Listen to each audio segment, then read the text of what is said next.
Hey guys, Drifter here. I've got a little bit of Modern Warfare 3 gameplay for you today using the PM9 with a silencer, and I can't remember if it was a rapid fire or a kick here on terminal. This is going to be the last Modern Warfare 3 video on this channel. I think there might be one or two more, but we're getting ready to move into Black Ops 2, Halo 4, and hopefully the full release version of DayZ pretty soon.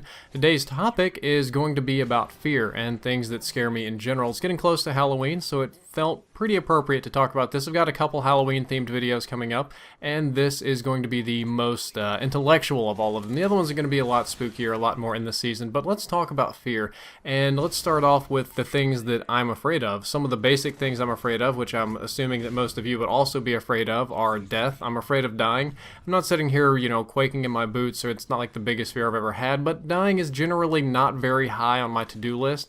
Same kind of thing goes with, there's some bugs and some creepy crawlers, scorpions, spiders, big roaches, snakes, things like that. When they're in the wild, when they're not in a controlled environment, I do have some moderate fear of being poisoned, being tortured, acid baths, loss of family, friends, and loved ones, that sort of thing. Also afraid of that. I'm pretty sure about 99% of you have these same fears, and if you don't, then there's probably something wrong with you. But we should talk about something more specific and more interesting, and the topic that I've got lined up first of all is psychopaths, or sociopaths, however you want to say it. There is a type of person that is characterized by their lack of empathy, by their complete misunderstanding of emotions, or lack thereof, and inability to connect or empathize with other human beings. And this is a scary thing because they don't play along with the rules that the rest of us play with. You don't hurt people for fun, you don't steal because it's bad, you don't shit where you eat, those kind of rules. But a psychopath, they have no connection to the rest of us, the human race. It would be about as close as you could get as building like a synthetic android or robot. They learn emotions through mimicking, through emulating what works, and they use it generally to their own advantage, whatever they work. They do have some limited emotional capacity because every disease or mental disorder operates on a spectrum. There are people that have sociopathic traits, there are people that are high functioning, low functioning, self-control, not self-control, some emotions, some not. But genuinely speaking, these are very I would say dangerous people because they play by their own set of rules and they obey the rest of the rules, like not murdering, killing, and eating and raping babies, just because it's convenient and they don't feel like getting caught and they'd rather not spend time in jail. You find a high prevalence of psychopaths, generals in the army, surgeons, business executives, really cutthroat kind of industries attract these people. And it's a concerning thing because they can constitute about 1 to maybe 0.5% of our population. So there's always a slim chance that whoever you're dealing with isn't so much a person as they are something else that's pretending to be a person, and that concerns me. It doesn't scare me so much because you can deal with people like that, but it is something that's concerning. Another thing that I find perhaps more frightening and less concerning is mentally unstable people. I grew up in a household that was filled with mentally unstable people. My grandfather, I would label him as mentally unstable. My mother, many of my relatives, I wouldn't call my dad mentally unstable, but he definitely had a pretty bad temper and a hot streak.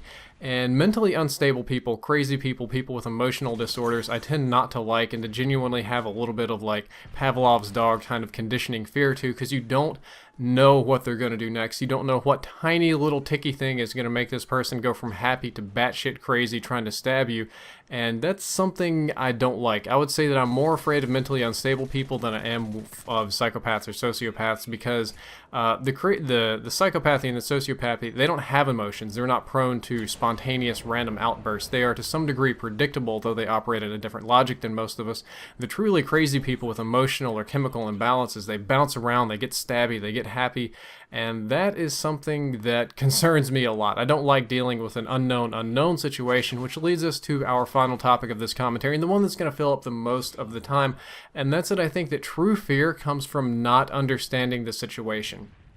We as human beings, as thinking animals, even the dumber among us, even all the way back to caveman days before we had complicated rules and logics and social customs and things like that, we're really afraid of unknowns. We're really afraid of things that we can't understand, that our brain, our ego, our psyche, our conscious, or whatever particular part of that system can't understand properly. A big one about this is death. Almost everybody's afraid of dying. Nobody wants to die. But the problem is, what's so bad about being dead? It's like, what happens when you die? Well, you've got various religions, but even if you assume that there's none, and you assume on the scary side of things that when you're dead, that's it, you're done, you're just a big pile of meat in the ground, what's wrong about that? It's like asking, so how bad was that time before you were born? Can you remember that?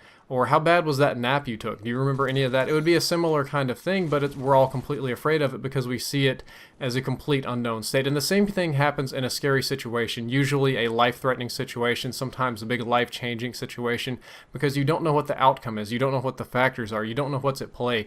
I have a tendency to go urban exploring, and one of the scarier things that happened when I was urban exploring with a friend of mine, we broke into this abandoned dorm. The place looked just like Silent Hill. It was scary as shit in there.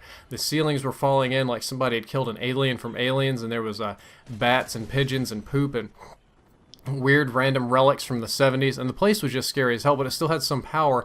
So we had lights at the end of these really long hallways, and these lights were red exit lights, nice and creepy red lighting.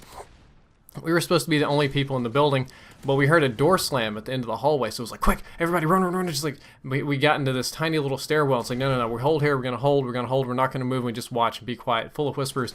You don't know what's going on. It's a situation where you can't use your cell phone without revealing yourself. You can't call for help because you're not supposed to be there to begin with. You don't know if somebody's in the room. You don't know if it was a draft of wind. You don't know if it's a hobo, if it's a crazy person, if it's a police officer that got bored, or maybe if it's a pigeon that hit a door really hard. But the fact of the matter is that it's a true unknown. It's something categorically scary that you can't explain, and you don't know what to do, and that's oftentimes what makes the scariest movies. Scary movies, the ones that I tend not to like, are the ones that kind of explain everything. Oh, it's a zombie virus that does XYZ, so all we have to do to fix it is this serum. Or sometimes a scary movie to where it's an animal. It's something that you can kind of understand. You can predict the behavior. You know what's going on. You can outthink the animal. You can outsmart the serial killer. The vampire is allergic to garlic. It blows it up. But something that's really scary is just an unknown, something that you can't predict, something that doesn't play by normal logic.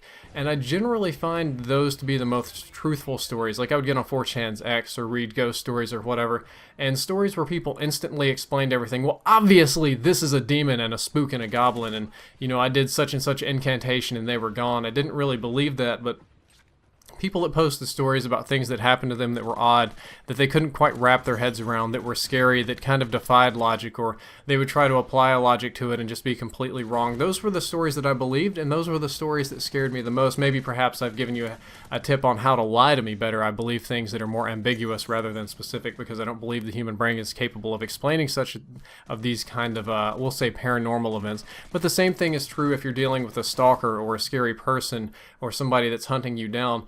There is a logic behind their actions, but you don't necessarily understand it. They're always a step ahead of you, and you're always a step behind. And because you can't understand it, and because you're afraid of death, which is another thing you can't understand, it just it hits that fear emotion. Maybe Frank Herbert was right in Dune when he said that fear is the mind killer, because if fear is understanding and that kills the mind, then all the mind does is understand things. It's like the antithesis to this. Anyway, I've gotten very rambly here.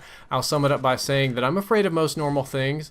Psychopaths concern me. I'm kind of afraid of mentally unstable people because I grew up with them, and I don't trust anybody that's mentally unstable to not just go crazy and do crazy people shit. I know that's a really mean thing to the mentally not challenged, but the mentally handicapped community or people with bipolar disorder, but it does concern me.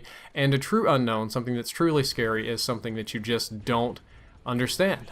Drifter out.